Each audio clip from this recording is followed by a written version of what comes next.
फिर बात रही पूरे गुरु की। तो पूरे गुरु की पहचान क्या है?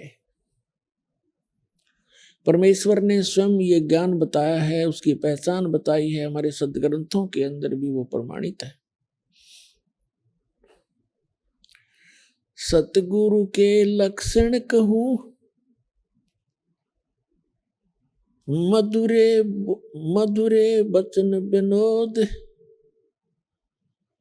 4 वेद 6 शास्त्र वो कहे 18 बोध। अब क्या बताया है कि सतगुरु के लक्षण कहूं, मधुरे बैन विनोद, यानी 4 वेद 6 शास्त्र वो कहे 18 बोध। सतगुरु सब सदग्रंथों का ज्ञाता होता है।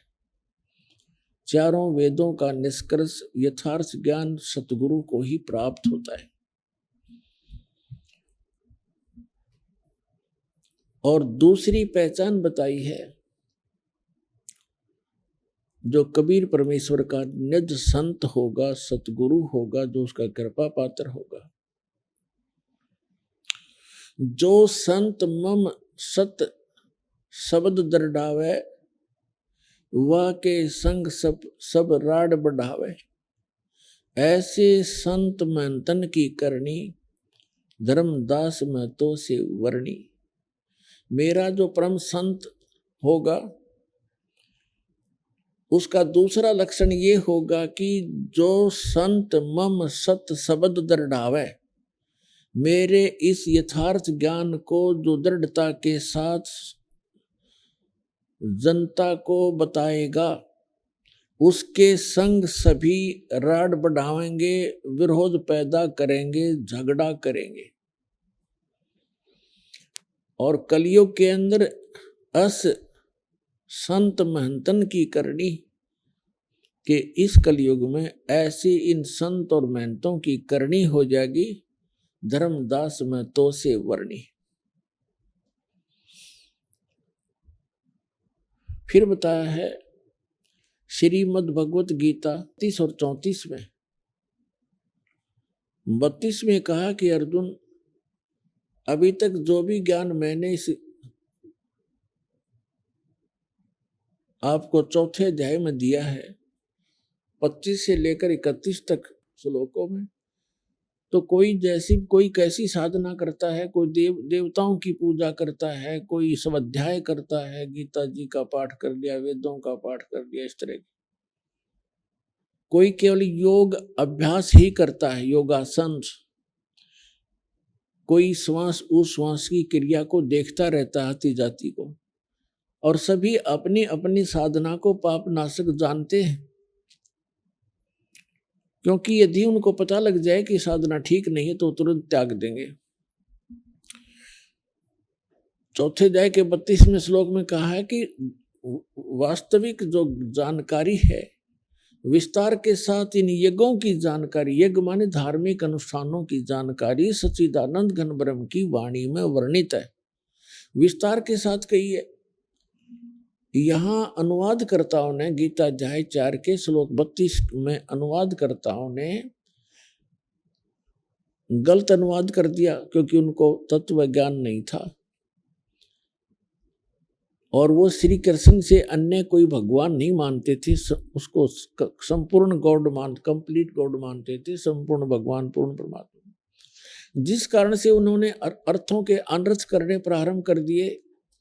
यहाँ लिखा है ब्रह्मणे मुखे, ब्रह्मणे मुखे, ब्रह्मणे का अर्थ यहाँ पर इन्होंने वेद कर दिया, ये गलत किया। गीता अध्याय नंबर 17 के श्लोक नंबर 23 में यही शब्द है ब्रह्मणे।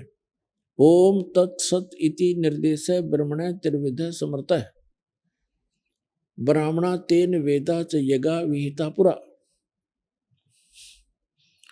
तो वहां इन्होंने ठीक अनुवाद किया, ब्रह्मणे माने सच्चिदानंद घन ब्रह्म कर दिया, वो सही अनुवाद किया है, वो ठीक अर्थ किया है। लेकिन यहाँ चौथे अध्याय के 32वें श्लोक में इनकी बुद्धि स्लिप करेगी, फिसल गई, क्योंकि अज्ञानी व्यक्ति कहीं ना कहीं गलती करेगा ही करेगा। तो यहां भी लिखना था ब्रह्मणे मुखे माने सच्चिदानंद घन ब्रह्म।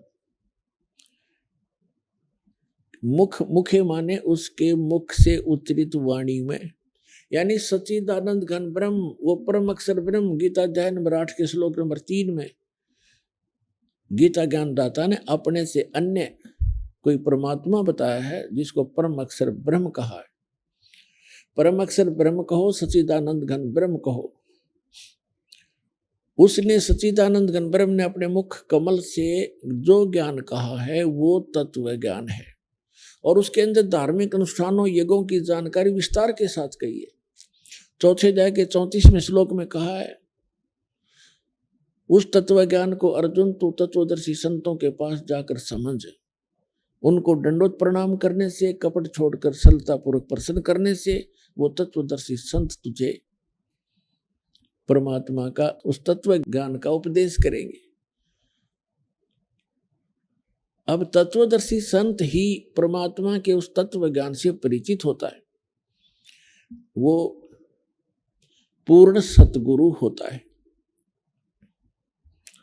अब इससे एक तो ये बात सिद्ध होगी कि श्रीमद् भगवत गीता के अंदर वो ज्ञान नहीं है जो तत्व ज्ञान है। नहीं तो यहाँ गीता ज्ञानदाता कह देता कि तत्व ज्ञान 17वें अध्याय में है या 16वें अध्याय में, वहां पढ़ लिए, या एक अध्याय और बना देता 19वां।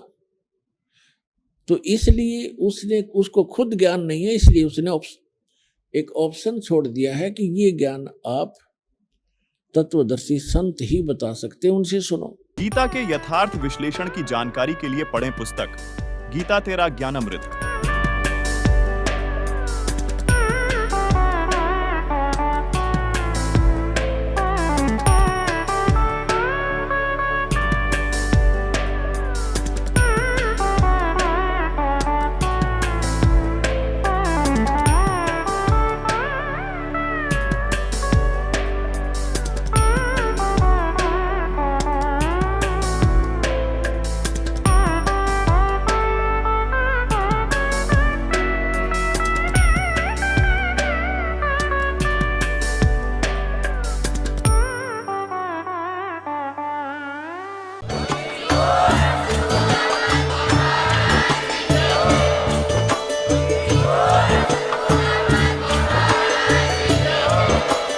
आप सुन रहे थे जगत गुरु तत्वदर्शी संत रामपाल जी महाराज जी के मंगल प्रवचन। अधिक जानकारी के लिए विजिट कीजिए हमारी वेबसाइट www.jagatgururampalji.org। संत रामपाल जी महाराज जी के शुभ आशीर्वाद से पूरे विश्व भर में 500 से भी ज्यादा नाम दीक्षा केंद्र हैं, जिन पर संत रामपाल जी महाराज जी द्वारा ऑनलाइन निःशुल्क नाम दीक्षा दी जा रही है। अपने नजदीकी नाम दीक्षा केंद्र का पता करने के लिए संपर्क करें 8222880541।